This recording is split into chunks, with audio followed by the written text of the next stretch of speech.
Hello class, today we're gonna see our first unit about interaction.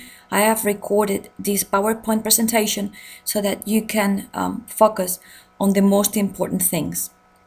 If you open your book in page 4 and page 5 and you read this text, Interaction as a Life Process, you're gonna first focus on how interaction is one of the 3 life processes, remember? Reproduction, nutrition, and interaction. And what is interaction? We can say as a definition that interaction consists on living things establishing relationships with the world. The relationship is the important part. And those relationships could be with other living things. In here we can see the photo about the elephant family, and they take care of each other. Also, their relationship could be with the environment. If I'm outside in the schoolyard and I'm cold, I'm gonna sit on a sunny bench. So I get the heat from the environment because I detect the cold and I see from my environment that I can go to a place where there is more heat.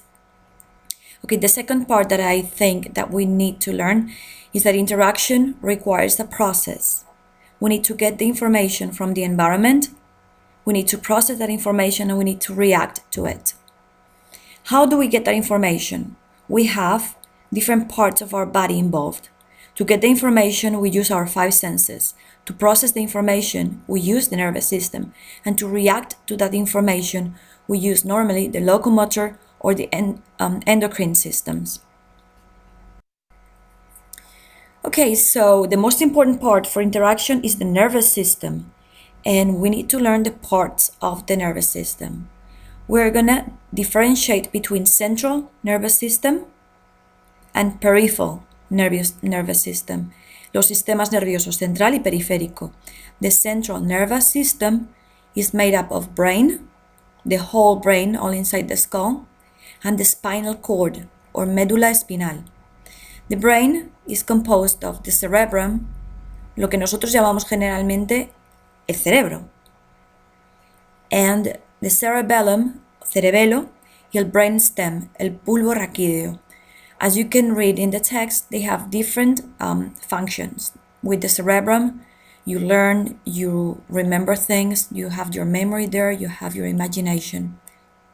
The cerebellum has the functions to help us with our balance, with our movements, and the brainstem connects the brain with the spinal cord.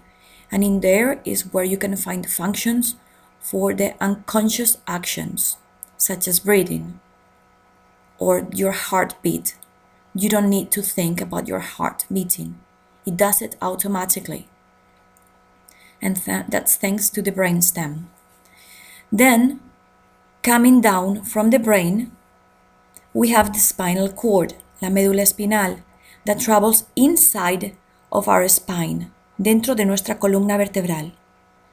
And that is like a highway that connects all of the nerves to our central nervous system. The nerves are part of the peripheral nervous system, and we have two kinds. The sensory nerves that receive information from the outside world, and the motor nerves that once that our brain has decided on an action, send that information and perform the action. For instance, walking. If I want to walk, my brain sends the message to my limbs, and I start through my motor nerves walking. Okay, that seems very complicated, and we must have an understanding of how the nervous system works. If we go to the third section of this unit, we are going to learn about the neurons. The neuron is right there on the right side of your screen. As you can see, it's a cell, a single cell. It is star-shaped, and it has a long tail. The part of it that is shaped like a star is called the body of the neuron. There is where you can find the nucleus, where you can find the cytoplasm, and the different parts that we learned about last year. All around the body of the neuron, you're gonna have like little hairs or little extensions that grow like short trees around the cell body. And those are called dendrites. And the dendrites are short extensions of the neuron that connect to other neurons.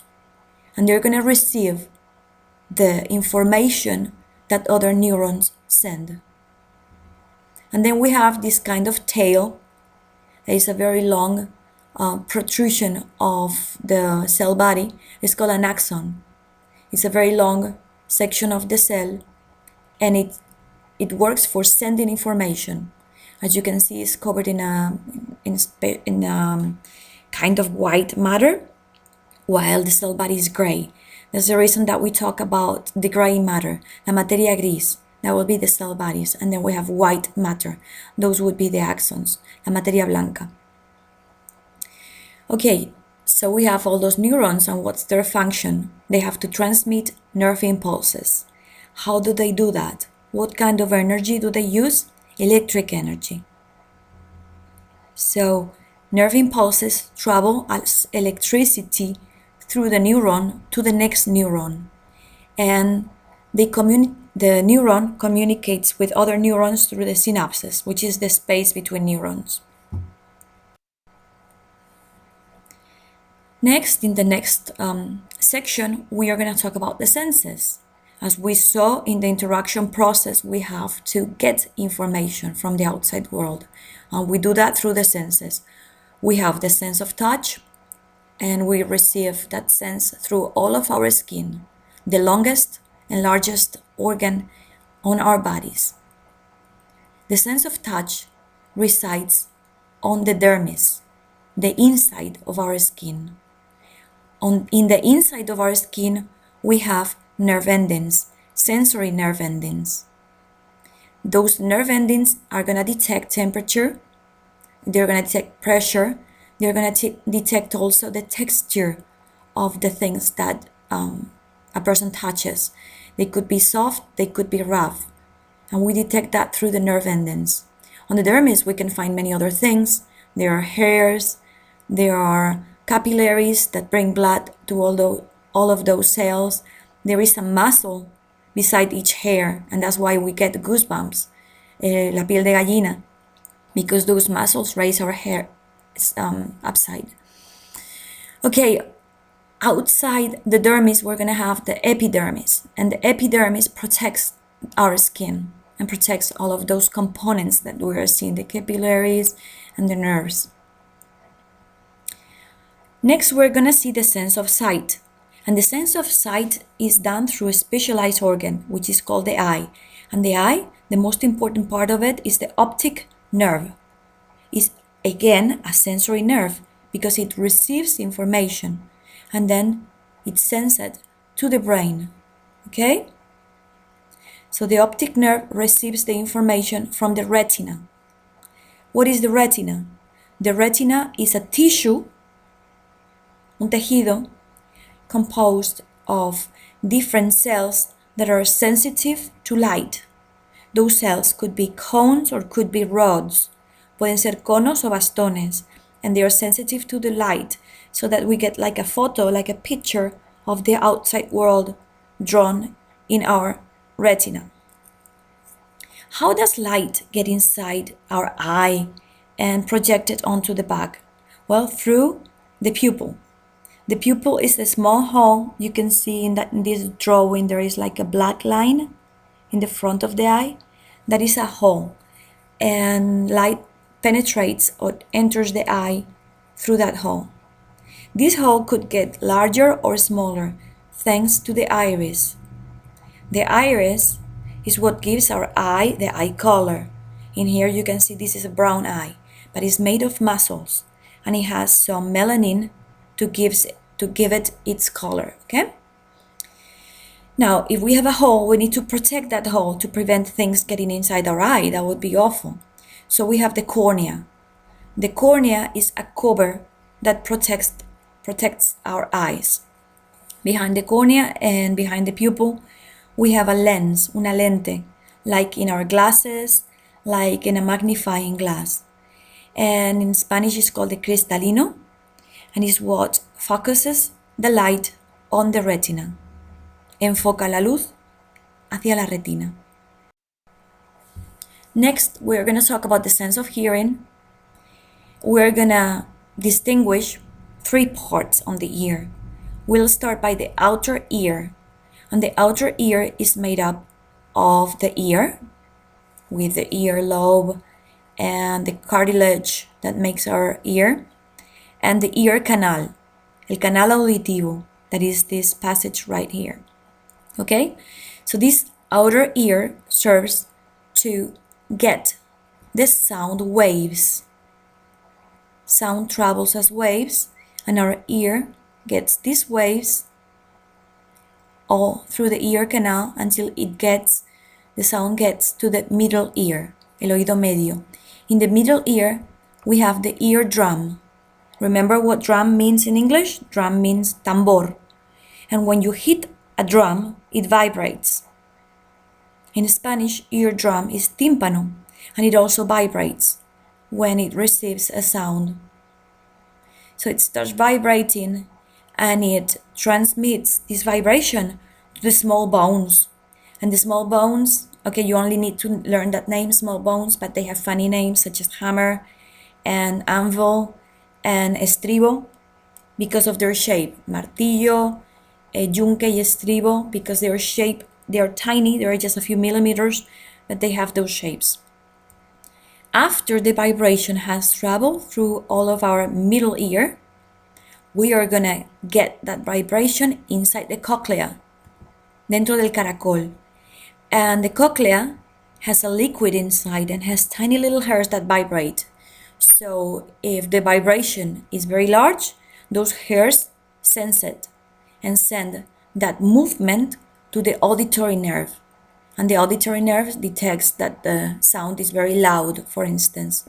And if the hairs inside the cochlea don't move much, then that information travels to the auditory nerve and we hear a soft sound.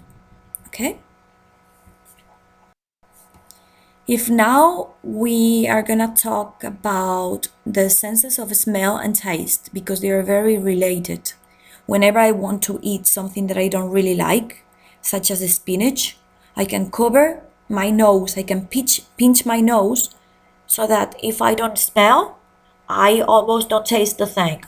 Try that next time that you get spinach or coles de Bruselas or broccoli or something you don't like, okay? So let's begin by the sense of smell. We have a nose and we have the holes in our nose, which are called nostrils. And then we have a nasal passage that has hair and mucus inside. And through that hair, we clean the air. And with the mucus and with the capillaries inside our nose passages, we get the air warm and wet. As the air passes through near the olfactory nerve, the olfactory cells are going to detect the chemicals that have the information about the smells, okay? And we can detect hundreds of different smells. And then let's talk about the sense of taste. That's done through the taste buds, las papilas gustativas. And those taste buds, they produce nerve impulses and are taken to another sensory nerve, which are the gustatory nerves. And they are connected to the brain, basically. Those taste buds cover all of the top of our tongue, and we have different tastes. We have sweet on the tip of our tongue, salty on the sides, the front sides of our tongue, sour, agrio on the back sides of our tongue, and bitter on the back of our tongue. Okay, and last but certainly not least, we need to learn how to keep our nervous system healthy. And there are three main points on how to keep our nervous system healthy. First of all, if you're 10, 11, 12 years old, you need to rest for at least 10 or 11 hours a night. This is very important. We don't get enough sleep, then our brain is tired and doesn't perform as well. It has been studied that people who don't get enough sleep, at school, they perform like if they had two fewer years. Second, we have to exercise. We can exercise our brain by studying, by putting in our best effort, but also we need to exercise our body. If you run, if you swim, if you walk every day, if you play outside, your heart is gonna be healthier and it's gonna pump more blood and better blood, and your brain is gonna get more oxygen.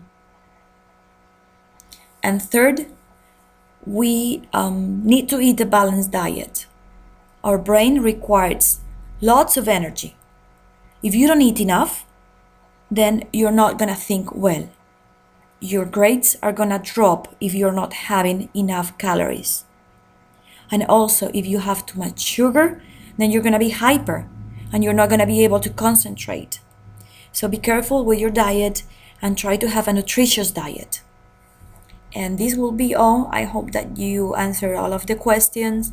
And if you have any doubts, you can send me a message or you can ask in class. Love you all. Bye.